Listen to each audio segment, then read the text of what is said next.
검은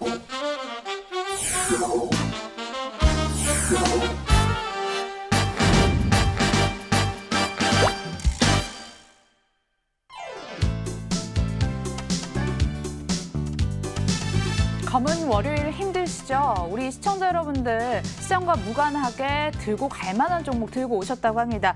글로벌 인베스트먼트 김동희 대표 함께합니다. 안녕하세요. 네, 안녕하세요. 네.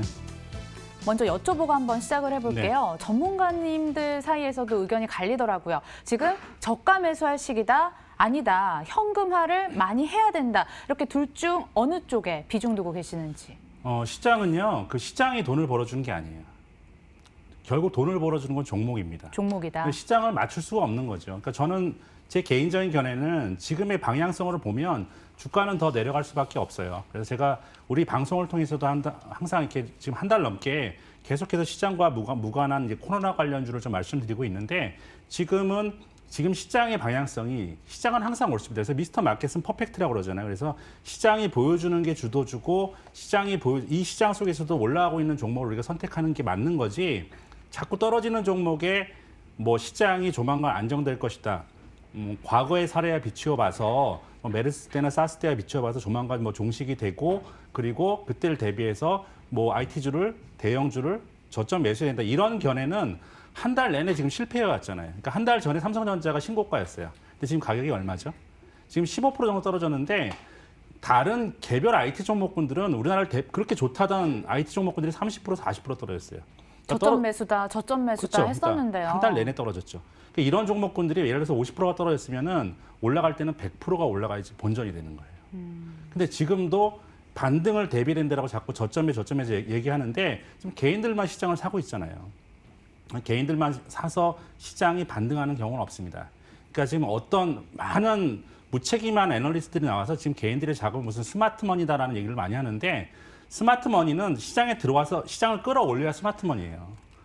사도 떨어지면 그게 무슨 스마트머니입니까? 지금 외국인들이 지금 주식을 팔아서 지금 떨어지고 있는데 그렇죠? 그러니까 지금은 시장에서 보여주고 있는 종목 지금 이럼에도 불구하고 일부 코로나와 관련된 제약바이오주는 여전히 강세를 보여주고 있고 아주 초강세 국면을 보여주고 있는데 이런 종목군들을 하든지 아니면 쉬든지 지금 그래야 되는 상황이다라는 부분이고요. 당분간 외국인들이 IT주를 매수하면서 시장을 끌어올리기 전까지는 절대로 저점 매수라든지 시장이 반등한다라는 얘기를 해서는 안 됩니다. 그러니까 시장은 제가 지난주에도 말씀드렸어요. 끝날 때까지 끝난 게 아니다. 이 말씀만 여러분들이 가슴속에 새기면 됩니다. 자, 그럼 오늘 우리 개인들 개별 종목으로 희망을 주셔야 됩니다. 어떤 네. 꿈과 희망을 들고 오셨는지 종목 공개하도록 하겠습니다. 종목명은 동성제약이에요. 코로나19 수혜주라고 하시면서 동성제약을 들고 오셨는데 네. 수혜주라고 하기엔 주가가 너무 잠잠해서 수혜주 맞나요? 코로나 관련 대표적인 수혜주임에도 못 올랐어요. 근데 제가 동성제약을 왜 갖고 나왔냐면 지금 시장이 왜 떨어지죠? 외국인들이 대규모로 매도하고 있기 때문에 떨어지는 거죠. 오늘 제가 아까 들어올 때도 한 1조 원 정도 지금 넘게 매도를 했죠. 그러니까 지금 이렇게 대규모로 매도를 하고 있는데 그래서 지금 시장이 떨어지고 있는데 동성제약 같은 경우에는요. 지금 6개월째 외국인들이 매수를 하고 있습니다. 자그만치 6개월 동안 매수를 하고 있어요.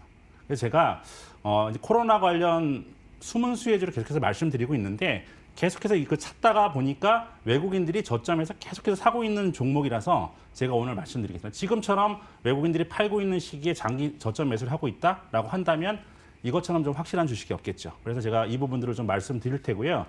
왜 코로나 관련 수혜주인지는 제가 뭐 하나하나 말씀드리겠지만 네. 기본적으로 이 동성제약은 뭐 여러 가지 코로나와 관련된 포트폴리오를 갖고 있는데 첫 번째는 코로나 관련해서 가장 먼저 올라갔던 종목군들이 이제 마스크 관련주잖아요. 마스크였죠. 근데 이제 이게 메디가드라는 브랜드, 유명한 브랜드의 마스크 제품을 보유하고 있습니다. 아, 그래요? 그럼에도 불구하고 이게 시장에 전혀 알려지지 않았어요. 또 한 가지는 메디가드 폴루션이라는 제품인데 이게 항바이러스 제품이라서 이 코에다가 액상 겔 형태인데 이걸 뿌려주면 마스크와 동일한 형태, 그러니까 바이러스가 침투하지 못하는 이러한 그 액상 겔 형태의 뿌리는 마스크 형태를 지금 신제품인데 이런 제품군을 보유하고 있음에도 불구하고 시장에서 전혀 알려지지 않았다. 그래서 또 한 가지 가장 중요한 거는 이제 외국인들이 계속해서 저점에서 사고 있는 종목이다라는 부분들을 오늘 강조를 하겠습니다. 그러니까 재평가 받았을 때 주가가 확 올라갈 수 있는 여지가 있을 것 같긴 한데요. 사실 지금 코로나 관련 수혜 얘기만 해주지 않으셨습니까? 코로나는 언젠간 끝날 이슈이긴 한데 이것만 믿고 있긴 좀 찜찜해서요. 네, 그러니까 외국인들이 사는 이유가 있겠죠. 그러니까 사실 동성제약이 주가가 5만 원 근처까지 이제 얼마 전에 굉장히 높게 올라갔던 종목이에요. 그 왜 5만 원 근처까지 갔었냐면 이제 포토론 항암 치료제, 광역학을 이용한 항암 치료제인 포토론 관련해서 이게 시장이 부각이 되면서 주가가 이제 5만 원대 근처까지 갔다가 그 이후에 이게 이제 독점적인 권한이 없다라는 이러한 논쟁이 있으면서 주가가 계속 떨어졌어요. 떨어졌는데 최근 들어서 회사에서 다시 아니다라는 그 부분들을 명확히 입장을 밝혔기 때문에 이 동성제약을 좀 최근 들어서 좀 외국인들이 저점에서 계속 매수하고 있는 걸로 보여지고 있고요. 제가 동성제약을 떠나서 다시 한번 좀 지금 중요한 걱정이 좀 굉장히 좀 많으실 텐데 네네. 제가 또 제약주로 갖고 나온 이유가 뭐냐면 저는 당분간 시장의 주도주는 제약바이오가 될 것으로 보고 있어요. 3월 반등장을 이끌 게 제약바이오주? 그러니까 지금도 제약바이오주가 반등을 하고 있잖아요. 올라가고 있죠. 그러니까 시젠 같은 종목이 뭐 급등을 하고 있잖아요. 그러니까 저는 시젠이 이 코로나 관련해서 입을 수혜는 대단히 제한적이다라고 보고 있어요. 근데 시젠이 왜 중요하냐면 사람들이 이제 인식을 한 거예요. 시젠이 정말 좋은 종목이다라는 거를. 무슨 말씀인지 아시겠죠? 그러니까 그쵸. 이런 모멘텀을 통해서 시젠이라는 종목을 우리가 그렇게 좋게 안 봤었는데 뭐 그렇게 출중한 종목인지 몰랐는데 저렇게 뛰어난 진단 회사에서 라는 걸 우리가 알게 된 거지. 사실상 지금 코로나 관련해서 수혜를 입을 어떤 그런 종목들 중에서 우리가 옥석을 가려야 될 부분들은 거기서 훌륭한 회사를 골라내는 거예요. 그러니까 지금 당장 이 코로나 관련해서 이게 제품을 얼마를 팔고 이게 중요한 게 아니라 원래 좋았던 종목인데 이런 숨은 수혜주가 있었구나라는 부분들을 제약바이오주 안에서 찾아야만 되는 겁니다. 그러니까 메디톡스라는 종목이 10,000원대나 70만 원 할 때나 회사에서 내용은 똑같았어요. 그러니까 영업이익률 50%, 10,000원 때도 영업이익률 50%였고 70만 원 할 때도 영업이익률 50%였습니다.